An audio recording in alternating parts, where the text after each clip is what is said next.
Hello students, कैसे हो आप सब। मैं विशाल गुप्ता, आपका टीचर। आज मैं आपको क्लास 11 सब्जेक्ट अकाउंटेंसी चैप्टर हम फाइनेंशियल स्टेटमेंट्स का जो हमारा चैप्टर चल रहा है उसके आगे प्रैक्टिकल प्रॉब्लम्स करवाने जा रहा हूँ। आपको याद है ना, हम डीके गोयल की बुक में से क्वेश्चंस कर रहे हैं। आज उसका मैं 11th क्वेश्चन आपको कल शुरू करूँगा। तो चलिए मेरे साथ क्वेश्चन रीड करिए, और अगर आपके पास बुक है तो आप बुक खोल लीजिए और क्वेश्चंस को मिला के आगे क्वेश्चन करते जाइए। ठीक है जी। तो चलिए मैं क्वेश्चन 11th रीड कर रहा हूँ आपके लिए। Calculate net sales and GP from the following. मतलब हमें नेट सेल्स फाइंड करनी है और जीपी फाइंड करना है फ्रॉम द फॉलोइंग इन्फॉर्मेशन। तो हमें क्या गिवन है, हमें कॉस्ट गिवन है, cost of good sold 4.5 lakh given है। ठीक है जी। और जीपी कितना है, 25% ऑन सेल। तो चलिए इसको मैं सॉल्व करके दिखाता हूँ आपको। इसके लिए हमें सबसे पहले जो फॉर्मूला लगाना है वो है GP is equal to net sales minus COGS. तो यहाँ पे हमें कॉग्स की फिगर गिवन है। कॉग्स मेरे पास 4.5 लाख है, वो मैं यहाँ पुट कर लूँगा। सेल की फिगर गिवन नहीं है, इसलिए मुझे लेना पड़ेगा लेट सेल्स बी एक्स। तो सेल को एक्स ले लो, और ये आ गया एक्स का 25%। एक्स का क्या आ गया, 25%। तो ये इसको कट के क्या आ जाएगा, 4। X by 4 is equal to x minus 4.5 lakh. ठीक है जी। और उसके बाद क्या आएगा, ये x माइनस 4, और ये क्या है, इधर आके ये माइनस का साइन आ जाएगा, इज इक्वल टू, इसको इधर कर दिया ना इक्वेशन के हिसाब से, 4.5 लाख ये आ गया, और x minus 4x upon 4 is equal to minus 4.5 lakh. तो ये आ जाएगा 3x upon 4 is equal to minus 4.5 lakh. तो इसको काट दो, 3x upon 4 is equal to 4.5 lakh, ये आ गया। और ये क्या आ जाएगा अब आपका, हाँ जी, ये x इधर आ जाएगा, और 4.5 लाख इंटू 4/3, ये 15 से कट गया, 15 चौका 60। तो x की वैल्यू कितनी आ गई मेरे पास, 6 लाख। x की वैल्यू कितनी आ गई, 6 लाख। सो सेल्स की फिगर कितनी है, 6 लाख। तो अब हमें इसी फॉर्मूले में ये जो हमारा 6 लाख ये आया, और उसका 25% हमारा जीपी निकालना है। तो जीपी कितना है, जीपी कितना है स्टूडेंट्स, बोलिए। जहाँ तो सीधा इसमें नेट सेल में से ये माइनस कर दो, या सेल का 25% है जो, उसको माइनस कर दो। दोनों तरीकों में से कोई भी तरीके से आप सॉल्व कर सकते हो। मैं सीधा क्या करता हूँ, 6 लाख को 25% से डिवाइड कर दूंगा। तो 1/4, और 4 ये 15, मतलब 1.5 लाख रुपये। तो जीपी कितना आ गया हमारा, जीपी आ गया 1.5 लाख रुपया। ठीक है स्टूडेंट्स, ये हमारा ग्रॉस प्रॉफिट है और ये हमारा सेल्स है। ये दो चीज़ें मेरे को कैलकुलेट करनी थी। ठीक है स्टूडेंट्स, आई होप आपको अच्छी तरह समझ आ गया होगा। ठीक है जी, बहुत सिंपल क्वेश्चन था, कोई बड़ी बात नहीं थी। ठीक है जी, ये देखिए क्वेश्चन मैं आपको दोबारा आंसर दिखा रहा हूँ। स्टेप बाय स्टेप आप आराम से इसको सॉल्व कर सकते हो, वेरी इजी क्वेश्चन। ठीक है जी। चलिए अब हम आगे बात करते हैं 12th क्वेश्चन की। 12th क्वेश्चन में आपको क्या करना है स्टूडेंट्स, ये देखिए 12th क्वेश्चन मैंने बुक में आपके लिए बुक से लिख के रखा हुआ है। ये क्वेश्चन है आपका, आप अपनी बुक के साथ में मिला लीजिए। ये है from the following information, from the following information for the year ended 31 March 2017, from the following. ठीक है, तो हमें प्रॉफिट एंड लॉस बनाने को बोला है। हमें क्या बोला है, सिर्फ प्रॉफिट एंड लॉस बनाने को बोला है। तो उसके लिए हमें क्या करना है, हमारे पास फिगर्स गिवन है, माइंड इट, ये नीचे फिगर्स गिवन है, ये कोई ट्रायल बैलेंस नहीं बना हुआ। ध्यान से देखिए, आप अपनी बुक में से भी देख सकते हैं, ये फिगर्स इधर उधर जरूर दी हैं, ये ट्रायल बैलेंस नहीं बना हुआ। और अगर आप बुक में भी देखोगे तो कोई डेबिट या क्रेडिट आइटम नहीं लिखी हुई, ना ही नीचे इसका टोटल किया हुआ है। ठीक है, ना ही ये डेबिट साइड है, ना ही ये क्रेडिट साइड है, ये रैंडमली फिगर्स गिवन है। और आपको इसको देख के क्या बनाना है, बोलिए, इसको देख के क्या बनाना है आपको, P&L। ठीक है, तो ये मैंने इसका सोल्यूशन आपको सामने करता हूँ। ये मैंने फॉर्मेट ड्रॉ कर लिया इसका। ठीक है जी, ये मैंने इसका फॉर्मेट ड्रॉ कर लिया हुआ है। तो हम एक एक करके फिगर्स को पुट करते जाते हैं। ये प्रॉफिट एंड लॉस है, ये डेबिट क्रेडिट है, अमाउंट, ये इसका अमाउंट का कॉलम फॉर द ईयर 100 31 मार्च 3/10/17। तो एक एक करके हम एंट्री पुट करते जाते हैं, ताकि मैं आंसर निकाल के दिखा सकूँ। चलिए ठीक है जी। तो सबसे पहले हमें क्या करना है, इस पेज को या जो बुक का है वो आपके सामने आपने किस तरीके से चलना स्टूडेंट्स, ये ऐसे स्केल के साथ देखते जाना ताकि फिगर कोई ऊपर नीचे ना हो, आपको वहाँ से यहाँ से देख के ऐसे मिलाते जाना।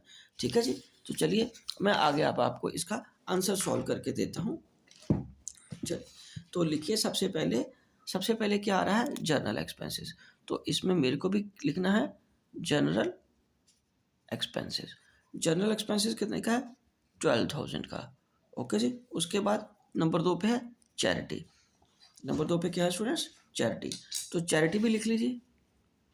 हमें इसमें सारे वो खर्चे लेने हैं जो ट्रेडिंग अकाउंट में नहीं आते। तो ट्रेडिंग अकाउंट में डायरेक्ट खर्चे आते हैं, उसके बाद के सारे खर्चे प्रॉफिट एंड लॉस में आएंगे। तो चैरिटी कितनी है, 3,000। और उसके बाद है टू ऑफिस लाइटिंग। आपको एक एक चीज़ पिक नहीं कर रही, जो आइटम जैसे आती जा रही है रैंडमली आपको वैसे लिखते जाना है। क्योंकि ये देखिए इसका कोई आपको पता है खर्चों का कोई सीक्वेंस नहीं होता कि पहले प्रायोरिटी पे ये खर्चा लिखना है फिर प्रायोरिटी पे ये खर्चा लिखना है। आपको जैसे ही खर्चा आता जा रहा है वैसे लिखता जाना। हाँ, सिर्फ P&L का खर्चा होना चाहिए, ये कन्फर्म है। ठीक है जी, ऑफिस लाइटिंग के बाद क्या आएगा, to law charges. Law charges कितने के हैं, 5800 के। और उसके बाद टू एडवर्टीजमेंट। एडवर्टीजमेंट कितने की है बेटा, 14,200 की। ये मैं अपने सामने रख लेता हूँ। ठीक है जी, to bank charges. Bank charges कितने के आगे, 1200 के। और उसके बाद यहाँ पे क्या आएगा, टू कमीशन 7,000 का। ओके, और इसके बाद क्या आ गया, टू रेंट्स एंड रेट्स 30,000 के। टू इनडायरेक्ट एक्सपेंसेस ये कितने के आ गए, 2100 के। और एक यहाँ पे मैंने छोड़ दिया बाय इंटरेस्ट ऑन इन्वेस्टमेंट, वो यहाँ पे लिख लेते हैं बाय इंटरेस्ट ऑन इन्वेस्टमेंट, वो यहाँ पे आ जाएगा।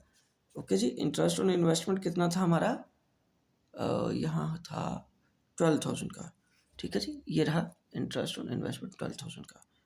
ओके स्टूडेंट्स, ठीक है जी। उसके बाद सन्ड्री रिसीट्स भी थी, मैंने इधर वाली साइड्स आइटम्स अभी नहीं लिखी थी, लिख देता हूँ। सन्ड्री रिसीट्स ये इनकम साइड में है तो ये इसलिए क्रेडिट साइड में आएंगी। सन्ड्री रिसीट्स कितने की है, 6,000 की। ठीक है जी, और उसके बाद प्रिंटिंग का खर्चा है, टू प्रिंटिंग। ये किसका खर्चा आएगा, टू प्रिंटिंग। प्रिंटिंग के खर्चे में आ जाएगा ये 1,500। ठीक है जी, उसके बाद कैरिज आउटवर्ड। दूसरी तरफ आ जाओ, कैरिज आउटवर्ड से पहले हमारे पास क्या है, by gross profit. Gross profit हमें ट्रेडिंग अकाउंट से मिला होगा, वो यहाँ हम लिख दे, कैरी डाउन किया ना वहाँ से पीछे से ब्रॉड डाउन किया, सॉरी। तो ये क्या आ जाएगा, 7,69,000, ये आपका GP आ गया। उसके बाद क्या है, प्रिंटिंग के बाद carriage outward, to carriage outward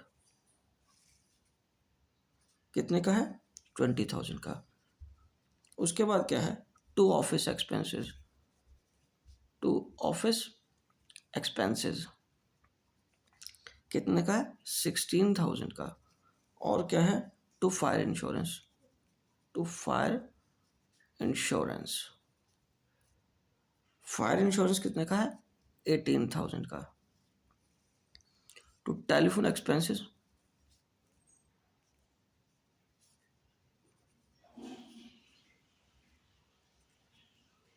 13,500 का। टू इस्टेब्लिशमेंट एक्सपेंसेस ये एक तरह का सारे उसने वो खर्चे डाले हुए हैं जो मैक्सिमम खर्चे P&L में आने हैं। तो ये एक बढ़िया क्वेश्चन है आपको इन चीज़ों को रिवाइज करने का कि कौन सा खर्चा P&L का, 7,100 का। ठीक है जी, उसके बाद है to travellers salary. To travellers salary, ठीक है जी, वो कितने की है, 60,000। और इधर क्या है, डिस्काउंट रिसीव्ड, इधर आ जाएगा bye discount received. Discount received कितने का है, 6,200 का। उसके बाद क्या है, बाय कमीशन, 2000 की, ठीक है जी। और इधर लास्ट में क्या खर्चा रह गया, टू रिपेयर, रिपेयर्स कितने का है, 4300 का। तो चलिए अब हमें, आपको पता है बैलेंस निकालने के लिए दोनों साइड में से पहले ये देखना है टोटल, बट उससे पहले एक बार हम नज़र मार लेंगे कि कोई आइटम हमारी छूट तो नहीं रही। चलिए एक एक करके मिला लीजिए क्योंकि नंबर ऑफ आइटम ज़्यादा है, ठीक है। सबसे पहले ग्रॉस प्रॉफिट आ गया, इंटरेस्ट, रिसीट्स, डिस्काउंट रिसीव्ड और ये कमीशन। उस तरफ स्टूडेंट्स आ गया हमारा जनरल एक्सपेंसेस, ये 3000 का, ये 5000 का, 5800, 14200, 1200, 7000, 30000, 2100, 1500, 20000, 16000, 18000, 13500, 2500, 7100, 60000, 4300, ठीक है जी। तो ये सारे खर्चे मैंने डाल दिए। मैं इस लिस्ट के साथ मिला रहा था कि कोई खर्चा कहीं गलती से छूट तो नहीं गया, ठीक है जी। उसके बाद हम क्या करेंगे, नेचुरली क्रेडिट साइड का टोटल करके देखेंगे, बिकॉज देखने से ही लग रहा है कि 7,69,000, तो ये साइड ही बड़ी होगी। इसमें तो थोड़े से 10,000, 20,000, 30,000 वाले खर्चे ना, तो इसका टोटल कर दिया हमने 7,95,200, ये कर दिया हमने 7,95,200, और ये आ गया टू ग्रॉस प्रॉफिट, यहाँ आएगा to net profit, sorry net profit carry down, ये हमारा क्या कैलकुलेट हो गया, नेट प्रॉफिट। तो ये आ गया बैलेंस, उसमें से इस सारे टोटल, इसका टोटल करके इस फिगर में से माइनस कर देना है आपको, 5,72,000 आ गया। तो ये नेट प्रॉफिट आ गया जो कि हम ट्रांसफ़र कर देंगे कैपिटल अकाउंट, ऐड कर देंगे, ठीक है जी। तो ये क्वेश्चन सिंपल क्वेश्चन था, सारी चीज़ें आपने ऐसी की ऐसी जैसे आ रही हैं P&L पे लिख दीजिए और उसका टोटल क्रेडिट साइड के टोटल में से डेबिट साइड का टोटल माइनस कर दीजिए, ठीक है। तो वो आपका नेट प्रॉफिट आ जाएगा। ओके जी, ठीक है। चलिए अब मैं आपको कराता हूँ 13th क्वेश्चन। तो ये तो था 12th क्वेश्चन, एक बार मैं आपको दोबारा स्लो मोशन में दिखा देता हूँ। आपके पास स्टूडेंट्स टेक्नोलॉजी की मदद लेके काम करने का बहुत आसान सा तरीका है। आप इसको स्लो करके, पॉज करके आराम से क्वेश्चन को समझ सकते हो, देख सकते हो मेरे साथ, या वीडियो जब मैं अपलोड कर दूंगा तब भी आप कर सकते हो इसको।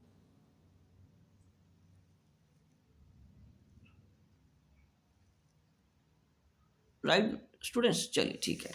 अब हम बात करते हैं 13th क्वेश्चन की। सो 13th क्वेश्चन में स्टूडेंट्स ये देखिए हमारे पास क्या गिवन है, calculate the amount of gross profit. हमें ग्रॉस प्रॉफिट कैलकुलेट करना है, ऑपरेटिंग प्रॉफिट कैलकुलेट करना है और नेट प्रॉफिट कैलकुलेट करना है on the basis of the following balance is extracted from the books of messrs Rajeev and sons for the year ended 31/12। तो ठीक है, इसमें हमें क्या गिवन है, ओपनिंग स्टॉक है, सेल्स है, नेट परचेजेस है, डायरेक्ट एक्सपेंसेस है, एडमिन है, सेलिंग है, लॉस ड्यू टू फायर है और क्लोजिंग स्टॉक है।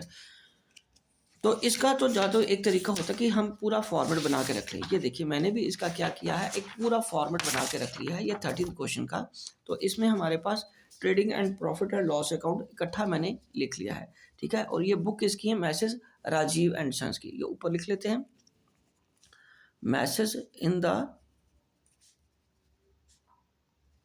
Books of messrs Rajeev and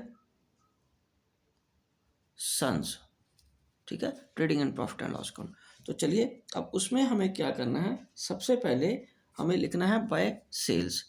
bye sales given है, वो कितना, मैं इस तरफ लिख लिया 11 लाख की सेल्स गिवन है हमें। और उससे पहले क्या गिवन था, to opening stock. Opening stock कितना बेटे, हाँ जी बोलो, 50,000, वो 50,000 लिख लिया। उसके बाद क्या गिवन है, to net purchases. Net purchases हमें कितनी गिवन है, 6 लाख की। नेट परचेजेस कितने की गिवन है, 6 लाख की। और उसके बाद डायरेक्ट एक्सपेंसेस, वो तो यहीं आएंगे, डायरेक्ट एक्सपेंसेस। डायरेक्ट एक्सपेंसेस कैसे आएंगे कि मतलब कितने के हैं, 60,000 के। और ये क्या आ जाएगा, by closing stock. Closing stock last में देखिए कितना गिवन है हमारे पास, 70,000। मैं इसमें पहले इसी को कैलकुलेट करूंगा, हालांकि मैं बच्चों को बोलता हूँ कि फिगर्स जैसे आती है डालते जाओ, हम लास्ट में कैलकुलेट करेंगे। लेकिन क्योंकि इसमें हमें ऑपरेटिंग प्रॉफिट भी कैलकुलेट करना है, इसलिए मुझे आपको ये डिफरेंशिएट करके बताना पड़ रहा है कि कौन सी आइटम किस में आनी है। तो इसलिए पहले मैं सीधा ही ग्रॉस प्रॉफिट कैलकुलेट करके आपको बताऊंगा, ठीक है। कैरी डाउन कर देंगे, ये 11,70,000 ये आ गया, 11,70,000 ये आ गया। तो 7,10,000 इसका टोटल ये बन गया, और उसमें से अगर मैं माइनस कर दूं तो ये बच जाएगा 4,60,000। इन सब का टोटल 7,10,000 बना, तो 11,70,000 में से माइनस कर दिया तो बच गया 4,60,000। और by gross profit brought down करके यहाँ आ जाएगा 4,60,000। ठीक है जी। तो कुछ चीज़ें हमारी खत्म हो चुकी हैं, और जो चीज़ें हो चुकी हैं जैसे ये देखिए क्वेश्चन में भी टिक करते जाइए। ओपनिंग स्टॉक हो गया, नेट सेल्स होगी, नेट परचेजेस होगी, डायरेक्ट एक्सपेंसेस हो गया। अब एडमिन का खर्चा आएगा। एडमिन का खर्चा यहाँ लिख लेंगे to administrative expenses 45,000, to selling and distribution expenses, ये कितने के हैं बेटे? 65,000 के। और उसके बाद कौन सा खर्चा है इसका? और कोई खर्चा नहीं है। और क्योंकि ये दो खर्चे तो हमारे P&L से रिलेटेड थे, और उसके बाद ये जो लॉस बाय फायर है ये तो ऑपरेटिंग का खर्चा नहीं है ना। ऑपरेटिंग में जो बिजनेस को रन करने के खर्चे हैं हम वही लेते हैं। ये ऊपर वाला तो डायरेक्ट खर्चा था, और ये खर्चा ऑपरेटिंग प्रॉफिट के बाद आएगा। ठीक है जी। तो इसमें से अब 4,60,000 हमारा टोटल है। दूसरी इधर है यही साइड बड़ी है, डेबिट साइड छोटी है, तो यहाँ लिखेंगे 4,60,000। 4,60,000, 4,60,000 इधर आ गया, और ये 1,10,000 ये बन गया। तो इसमें से काट के ये आ जाएगा ऑपरेटिंग प्रॉफिट 3,50,000, काट के मतलब माइनस करके टू ऑपरेटिंग प्रॉफिट। ये क्या आएगा? Operating profit. ठीक है। और ये आ जाएगा बाय ऑपरेटिंग प्रॉफिट। तो ऑपरेटिंग प्रॉफिट में ये कितना आ जाएगा? 3.5 लाख। और इसमें नॉन ऑपरेटिंग जो एक्सपेंसेस है वो कौन सा है?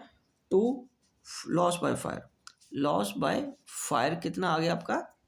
वो है 20,000 का। लॉस बाय फायर कितना है? 20,000 का। टू नेट प्रॉफिट कैलकुलेट कर लेंगे, क्योंकि यही आइटम बड़ी है, ये छोटी है, तो फिर नेट प्रॉफिट बचेगा ना। To net profit transfer to capital accounts. तो ये 3,30,000 आपका नेट प्रॉफिट आ गया, जो कि कैपिटल में ऐड हो जाएगा। ठीक है स्टूडेंट्स, ये बहुत इजी क्वेश्चन था, आप इसको आराम से कर सकते हो, कोई दिक्कत वाला काम नहीं। ठीक है जी। ओके स्टूडेंट्स, चले आगे हम। ओके जी। ये देखिए मस्त क्वेश्चन है, बहुत बढ़िया क्वेश्चन है, आराम से आप इसको कर सकते हो। पहले ये वाला पोर्शन ट्रेडिंग अकाउंट में आ जाएगा, और ये ऑपरेटिंग प्रॉफिट कहलाता है, और ये नेट प्रॉफिट कहलाता है। ऊपर जरूर हमने नाम दिया है trading and profit and loss account, but mind it operating profit and loss का ही हिस्सा होता है। इसको बस अलग से डिफरेंशिएट करके दिखाना होता है हमें कि कौन सा खर्चा ऑपरेशन से रिलेटेड है, बिजनेस से रिलेटेड है, और कौन सा खर्चा बिजनेस से रिलेटेड नहीं। ठीक है जी। तो बस यही क्वेश्चन था, सिंपल क्वेश्चन है ये एक बार दोबारा देख लीजिए। ये देखिए पहले ट्रेडिंग अकाउंट है, फिर आपने क्या कैलकुलेट कर दिया? Operating profit. 13 क्वेश्चन है ये, है ना? हाँ ओके। अब उसके बाद ये नेट प्रॉफिट आ गया। चलिए ठीक है, आगे बढ़ते हैं। अब आगे कौन सा क्वेश्चन है हमारे पास? 14th question. तो 14th क्वेश्चन कैसे करना है वो मैं आपको बताता हूँ। 14th क्वेश्चन ये देखिए, हमारे पास कैलकुलेट ऑपरेटिंग प्रॉफिट। सिंपल हमें ऑपरेटिंग प्रॉफिट कैलकुलेट करने को कहा है। तो नेट प्रॉफिट हमारे पास कितना है ये गिवन है, हमें बैक कैलकुलेट करना पड़ेगा क्योंकि नेट प्रॉफिट है। तो देखिए ना, यहाँ से अगर मैं आपको बताऊँ 13 क्वेश्चन में नेट प्रॉफिट तो लास्ट में आया था, तो हमें फिर वो ये निकालने को कह रहा है। तो इसका मतलब इसमें हमें ये वाले खर्चे जो हैं वो ऐड बैक करने पड़ेंगे, और ये इधर की अगर यदि कोई एक्स्ट्रा इनकम होगी वो क्या करनी पड़ेगी, हमें लेस करनी पड़ेगी, तभी इस फिगर पे आएंगे ना। तो यस, ये ऐसा क्वेश्चन है। सो यहाँ पे है नेट प्रॉफिट। ठीक है। Dividend received, loss on fire, sale of furniture, sorry loss by fire भी है और loss on sale of furniture भी है, सैलरीज है, इंटरेस्ट और लोन है फ्रॉम बैंक, रेंट रिसीव्ड है और डोनेशन है। तो इसका सिंपल जो मैं सॉल्यूशन आपको बताऊंगा वो क्या इसका फॉर्मूला लगेगा, net profit minus dividend received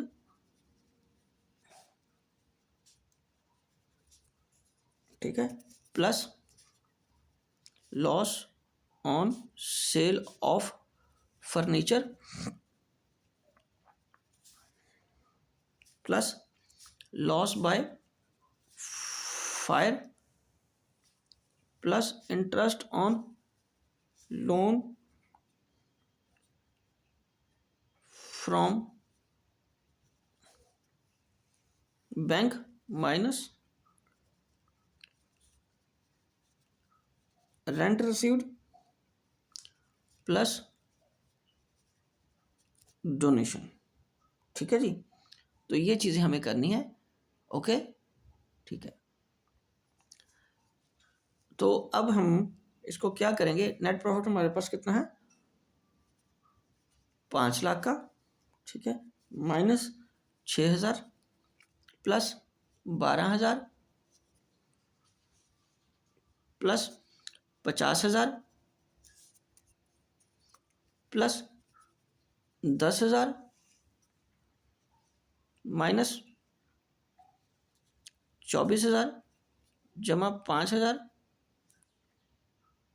ठीक है जी, 5100 सॉरी 5100 है, सॉरी 5100। ये देखिए डोनेशन 5100 है ना, तो यहाँ भी मैं 5100 ही लिखूँगा, वो गलती से हाथ ज़्यादा जल्दी चल गया। तो इसको इसमें से ये चीज़ माइनस कर दो, इसका और ये भी चीज़ माइनस करें, 2 माइनस का साइन है और ये प्लस के साइन है। अब इसको प्लस वालों को ऐड कर लो, इसको माइनस को वाले को अलग ऐड करके 5 लाख में से माइनस करके जो फिगर बनेगी वो बचेगी 5,47,100। ठीक है जी, ये आपका ऑपरेटिंग प्रॉफिट आएगा। तो अब आपका भी डाउट होगा कि सर ये तो क्वेश्चन में ये गिवन था, हमें इसमें क्या करना है। तो बेटे इसमें आपको जो ऑपरेटिंग प्रॉफिट निकालने का जो फॉर्मूला होता है वो आपको इसमें कौन सा लगाया है, net profit plus non operating expenses minus non operating income. ये फॉर्मूला हमारा लगता है इस केस में, कोई इस क्वेश्चन में पर्टिकुलरली लगा है ऑपरेटिंग प्रॉफिट से को कैलकुलेट करने के लिए, जब हमारे पास नेट प्रॉफिट गिवन था। हमें बैक कैलकुलेट करना था ना। ठीक है स्टूडेंट्स, तो ठीक है, ओके जी, ये क्वेश्चन यहीं पे कंप्लीट होता है। ठीक है, तो आई होप कि आपको ये सारे क्वेश्चन अच्छी तरह समझ आ रहे होंगे। तो अब नेक्स्ट क्वेश्चन मैं अगली वीडियो में करूँगा। अब तब तक अभी यही क्वेश्चन करिए, इसकी प्रैक्टिस करिए। ओके जी, डन।